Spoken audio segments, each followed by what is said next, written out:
Welcome back, everyone. Next, we have Envoy Medical Inc. It trades on the NASDAQ under the symbol COCH and is a hearing health company focused on providing innovative medical technologies and is dedicated to pushing hearing technology beyond the status quo to provide patients with improved access, usability, independence, and quality of life.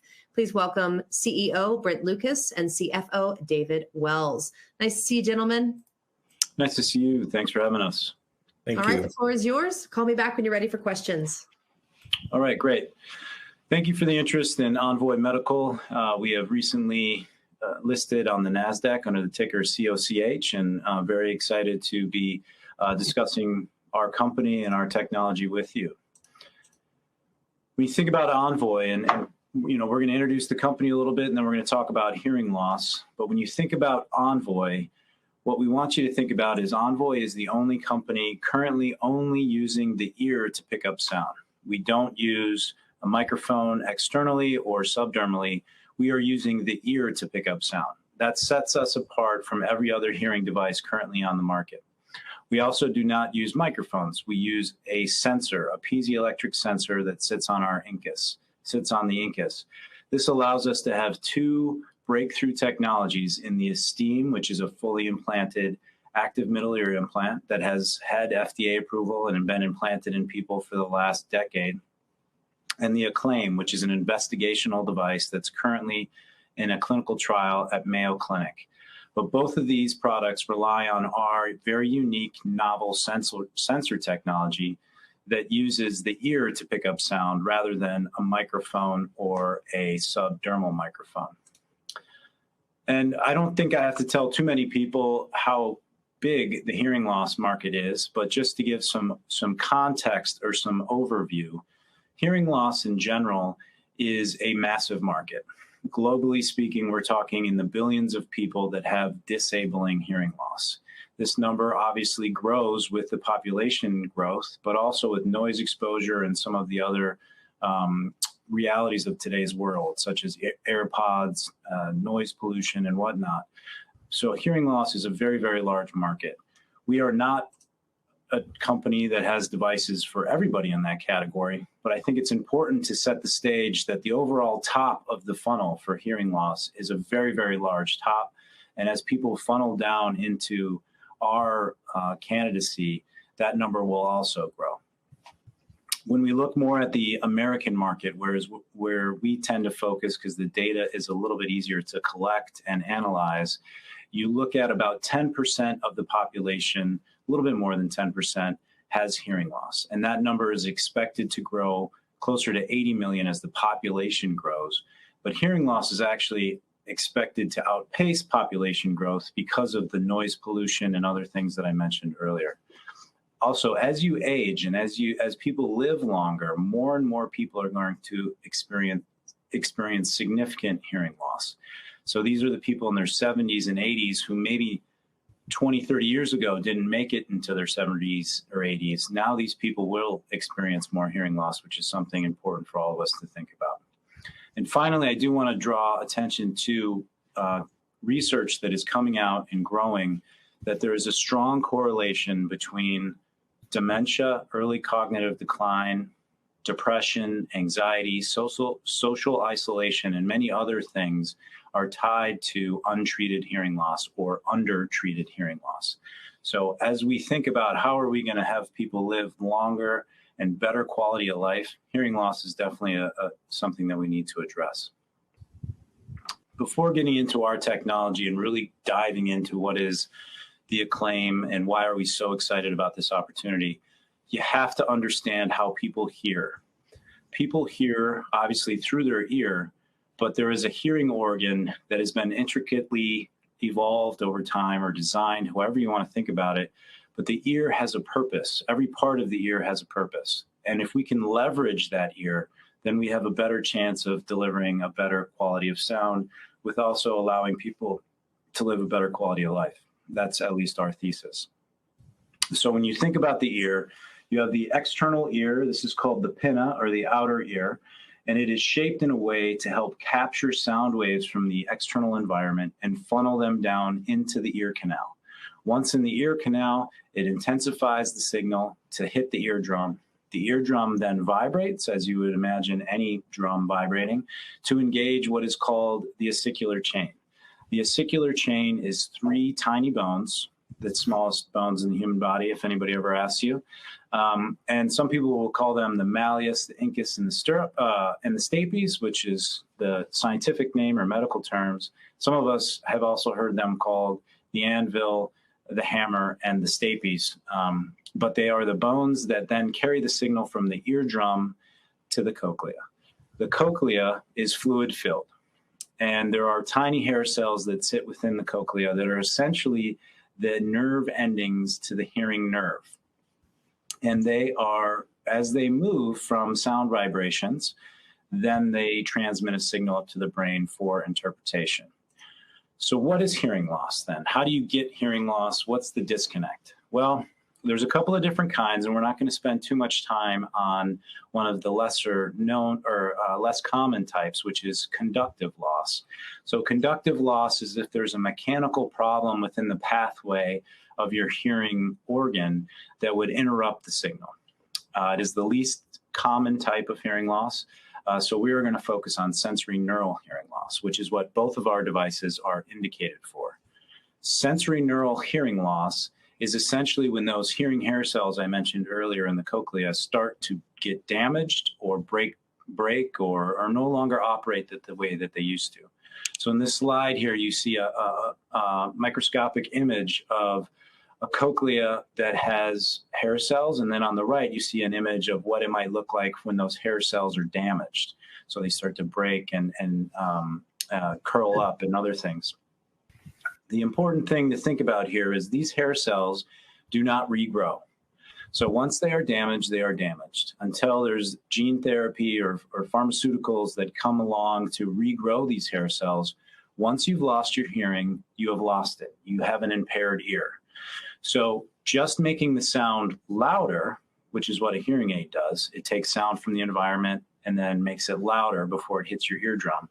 Just making things louder cannot really help with somebody who has a significant amount of hearing loss because there's too much damage to the cochlea. So you need to do something else, and that's when cochlear implants come into play. Now, a lot of people in the U.S., especially in the U.S., the investor base in the U.S. doesn't understand hearing loss. And part of that is because there's not a lot of hearing therapy companies on the markets, on the exchanges here in the U.S. market. You look internationally to Denmark, Switzerland, and Austria, or in Australia, which is obviously not in Europe, but Australia, and you will see much more awareness and knowledge about the hearing loss market.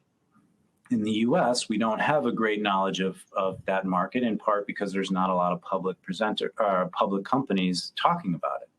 So I'm just going to spend a little bit of time explaining sort of how we stratify hearing loss within the industry to help you understand sort of what products are better for what type of people.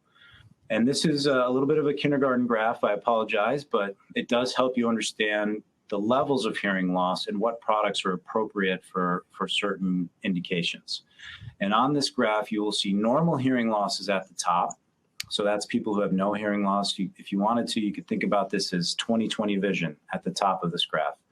At the bottom, we are talking about people who cannot hear sounds at all. These are people who have completely lost their hearing. And then on the left and the right, that's frequency ranges, which just has to do with different pitches and of sounds. So as you go from the top of the graph to the bottom, your hearing loss is getting more and more severe. So first, you can get away with not using anything. Normal hearing loss, you're missing a couple words here and there. But as you progress, you're going to need some amplification. That's where hearing aids come in. After a while, though, hearing aids can no longer do enough for you, and you need something else. And that's when you get into the cochlear implant or other hearing implant solutions. Now, pay attention between this slide and the next, and you'll see the progression of where cochlear implants used to be in their clinical candidacy to where they're going today. And as you can see, cochlear implants over the last several decades have moved from clinical indication of being just for profound hearing loss to now they're moving into severe and moderately severe hearing loss. This is an important thing for you to consider as we consider that this therapy is now not just for the very small percentage of people who have no hearing at all, but now we're starting to get into people where they have a little bit of hearing, but they really can't benefit from amplification because they're not able to distinguish words from one another. And also on the far right here, we have the esteem indications. That is just to let you know that Envoy Medical has another solution, a hearing implant, currently not covered by insurance reimbursement, but we continue to work on that. And if we are able to, we may have an opportunity to provide another solution for folks. Okay, so now we know that cochlear implants are for a certain set of people, and we know that these people can no longer be helped by traditional hearing aids. So if you get to a certain level of hearing, hearing loss, you either need to go without anything, wear a hearing aid that's not really doing anything for you. And keep in mind, these are sometimes for a pair, you're spending $5, $6, $7, $8, maybe even $9,000 for a pair of good hearing aids. So at a certain point, you don't want to do that. You need something else. And that's when you go to cochlear implants. A traditional cochlear implant has an implanted portion and an explanted or an external portion. The external portion has the sound processor, the microphone, and then has a magnet that attaches to a magnet inside the head that is attached to the implanted portion. The implanted portion has what's called an electrode array, which has a series of electrodes that is put into your cochlea. Once in your cochlea, there's an electric signal that is set. So in other words, because your hearing hair cells no longer do enough, we are bypassing those hearing hair cells by electrically stimulating the organ, which sends a signal to the brain that is interpreted as sound. As you can see, cochlear implants are very visible, traditional cochlear implants. They are sitting on the outside. They have, these are pictures from obviously from some of the other companies as well as on the internet, but they have external sound processors that sit on the outside of your head. Those sound processors have a microphone somewhere on them that picks up sound from the environment, and then they all have a magnet that attaches to a magnet on the inside of the head. Some versions of these have gotten smaller and some have gotten off the ear, but generally speaking, you have an external portion that has the power source, the sound processor, and microphones, as well as a magnet to connect to the inside. One of the things that these do not do is they do not use the outer ear or the ear canal. They completely bypass the idea of using the outer ear to pick up sound, which we think is a hindrance to the technologies and one of the reasons that our device should be better suited. The other thing that you can understand with these externals, if you're wearing a helmet or you wear glasses or you want to go showering or you want to go to bed at night, sleep on a pillow, you can understand how having to hear with these external things on your head would make all of those activities much more difficult.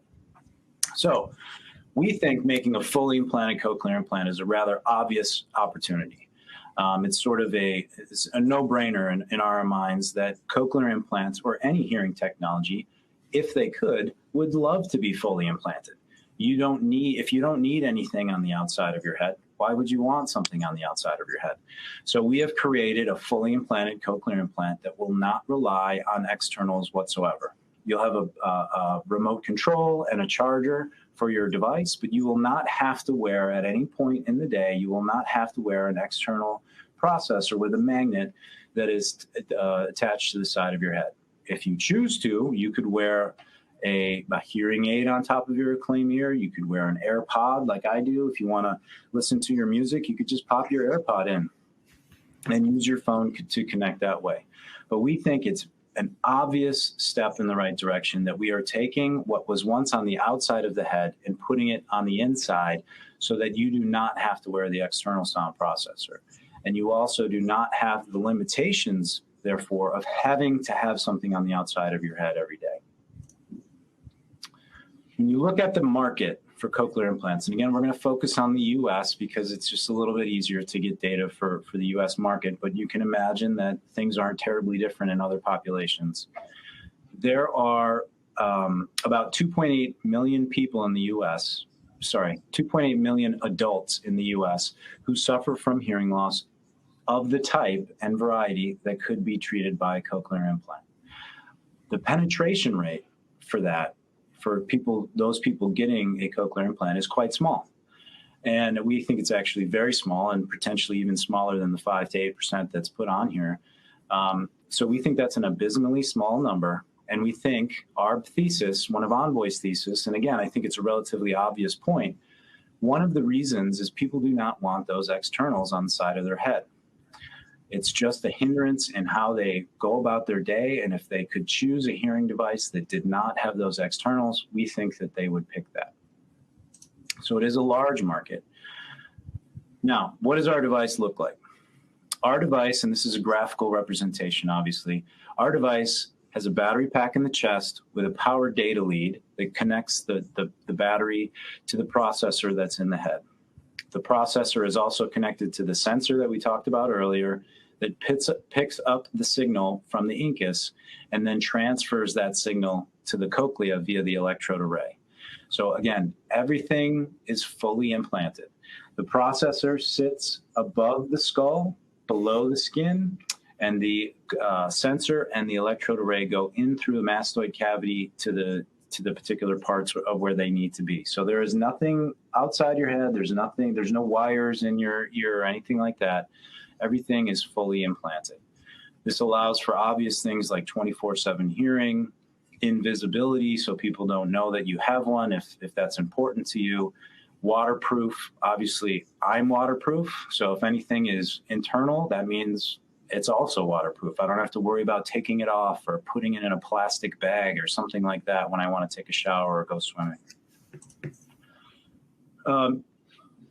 We've already touched on this, but when you use the ear, you get a natural boost. The ear picks up sound in a way it was designed or evolved to do. So if you are able to leverage the ear, you get a natural boost from picking up sound. This is how we were evolved. This is how we are supposed to hear. We are supposed to hear by using the ear. So if we can do that, if we can leverage that, we really get a boost. So I mentioned the battery pack in the chest. Well, how do you charge that? How long does the battery last? We have 3 patients at Mayo Clinic in what's called an early feasibility study. It is our first in-human study, the first time any patients have been implanted with this device. Those patients report to need to charge their device about every 4 days. That's the current number right now. We hope to optimize that in the future to get it to once a week, but let's say every 4 days right now. What they'll do is they'll have a programmer/charger that has a coil. That coil will go over the implanted battery, where it will transfer energy and charge the battery. It takes about 2 to 3 hours and currently happens about every 4 days. This is an important distinction between some of the external cochlear implants that are currently on the market and some of the other fully implanted products that some other people are working on, in that you only have to do this every 4 days. And we want to make it even every 7 days. If you have an external sound processor, you may need to change the batteries or charge them once a day, maybe multiple times a day, maybe once every day and a half. But here, you can go without thinking about charging or changing a battery for almost a week, and we hope to expand that. We also like to make the point that our device, although novel and breakthrough in the hearing space, is based on components or the ideas of components that have been around before. There are other products in the medical device space that have rechargeable batteries. This is not a science experiment. This is not something that is just a PowerPoint presentation. This is stuff that has been in the real world before, and we think that's an important point for investors to consider. Right, when you look at the market, who are the existing players and what could Envoy Medical potentially become if we hit our milestones? Well, I think it's important to look at the existing cochlear implant players. We are not comparing ourselves to hearing aid companies because we are not a hearing aid company. We are a hearing implant company. Hearing aids are becoming more and more like consumer electronics, and we think there is going to be more and more stratification between hearing aid companies and hearing implant companies. So if you look at Cochlear Corporation, they are an Australian company. They have been the market leader for most of the 30, 40 years of the cochlear implant industry. They do quite well. They're on the ASX. We encourage you to look them up. Their current market cap in US dollars is about $10 billion. Medel is privately held in Austria. Sonova is a holding company based in Switzerland that owns Advanced Bionics. And then Demant is a holding company in Denmark that owns Oticon Medical. Again, another slide just to show that Envoy Medical's current market valuation is much lower than the existing players, and one should think about whether that makes sense or not. As we look at the market and who's going to try to make a fully implanted cochlear implant, we know that Envoy is doing it, obviously, but we also believe that at least two of our competitors are working on a version of a Tiki or a Fiki, a totally implanted or a fully implanted cochlear implant. Cochlear has talked about theirs publicly. It's in feasibility trials. Medel has talked about theirs publicly, and they're in feasibility trials in Europe. We don't believe that Advanced Bionics or Oticon Medical currently have a fully implanted program. We are the only, however, company on here who has ever received FDA approval for a fully implanted hearing device, and that's our Esteem system. So when you talk about who's really the market leader in fully implanted hearing devices, well, that's Envoy Medical. And we are also the only one that we're aware of, at least, that has the breakthrough device designation from the FDA, and also the only one, again, that we're aware of that has received an investigational device exemption for a fully implanted cochlear implant trial in the US. Again, we've mentioned Cochlear Corporation. We think this is a comparable that investors should think about as they consider whether they are interested in joining or investing in Envoy at this stage. We think there's a lot of upside to this potential, and we hope that you agree. And we also point to another Minnesota company. We're based in White Bear Lake, Minnesota. Inspire Medical, which is a sleep apnea company, is also based in Minnesota. And they have had a great run, and we think that we're capable of getting there as long as we continue to meet our milestones, which we are confident we will be able to do. Fully implanted solutions are the way that medical devices go. Sleep apnea, pacemakers, glucose monitoring are just some of the examples. You could look at other devices over the course of medical innovation. It starts on the outside, they're big and bulky, and they work their way to be fully implanted. It is just easier for patients to live a life when they don't have to have something hanging off the side of their head. Really quickly, we'll touch on the milestones, and then we'll turn it over to questions. And I should also introduce David before we get to questions. We believe that we will start our pivotal trial next year, 2024. We're anticipating 40 to 50 patients in that trial.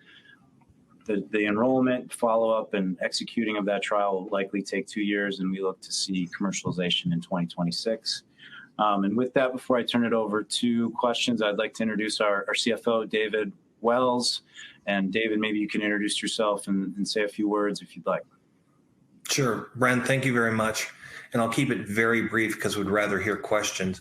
So we filed our 10Q in middle of November. We had $12.8 million in cash on our balance sheet. We have no debt. Our cap stack is very straightforward. We have 20 million common shares traded under COCH.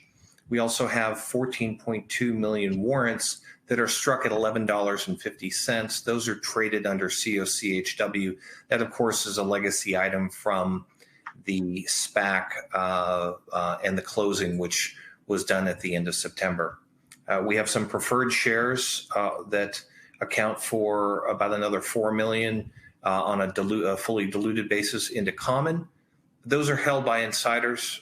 We have one very large investor, and our SPAC partner hold those preferred, so they're in very friendly hands. Want to keep it brief. That's what I have, and open to questions. Great job, Solomon. All right, are you ready for questions? We are. Okay, perfect. I have a question from Fred. He wants to know about insurance. Talk about insurance reimbursement for this product, if there is any.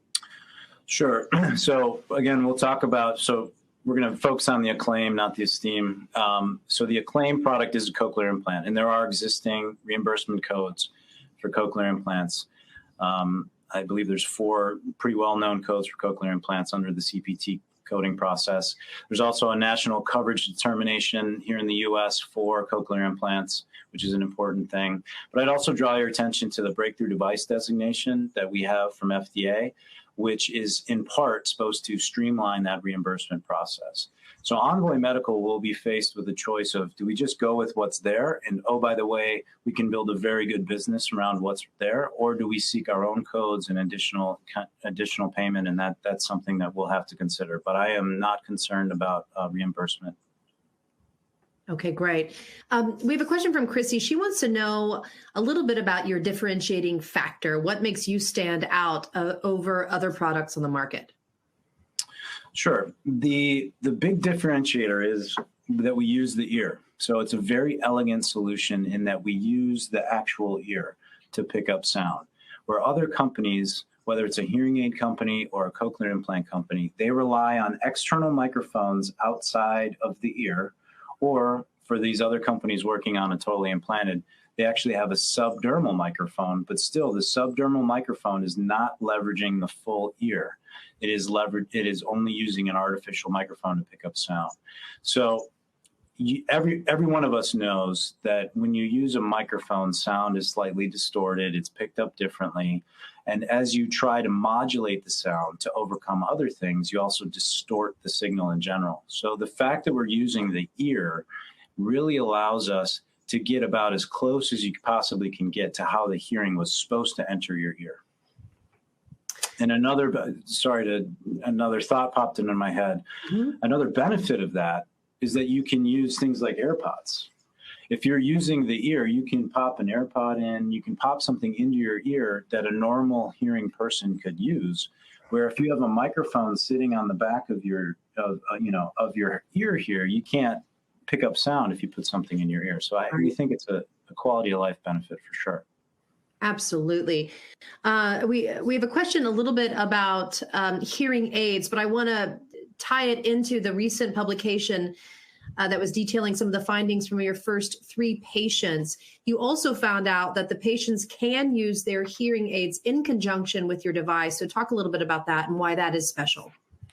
Yeah, there is. So Mayo Clinic is where we're doing our early feasibility study.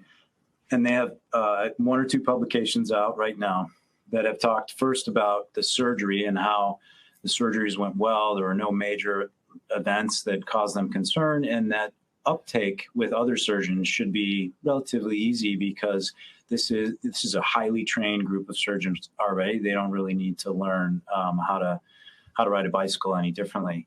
But one of the unique things that we found, or sort of unanticipated events, was that if you put a hearing aid in your Acclaim ear, it can actually help the patient. So if you put a hearing aid on top of your Acclaim ear, so let's say I had my right ear here was implanted, you wouldn't see anything, right? Because everything's fully implanted.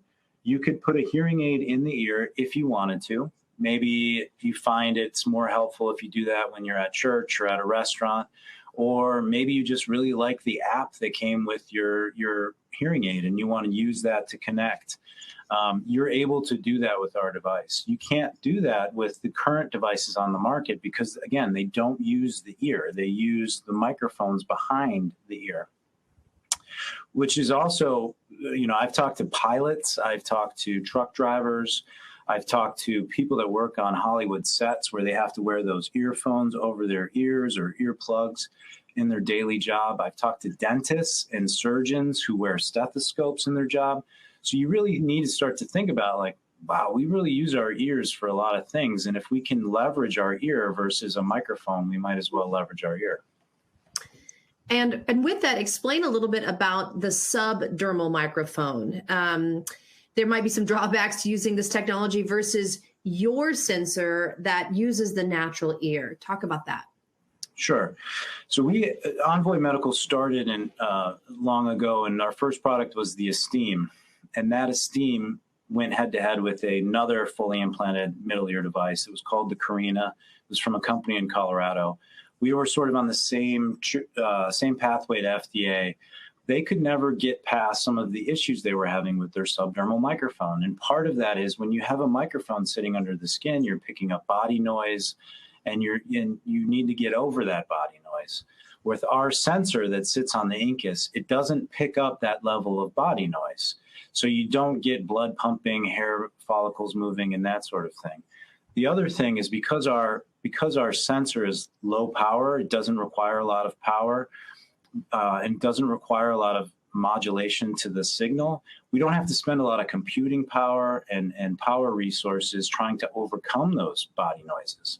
So we think that long-term, our sensor is just a much more efficient model than a subdermal microphone, which can have known problems for sure.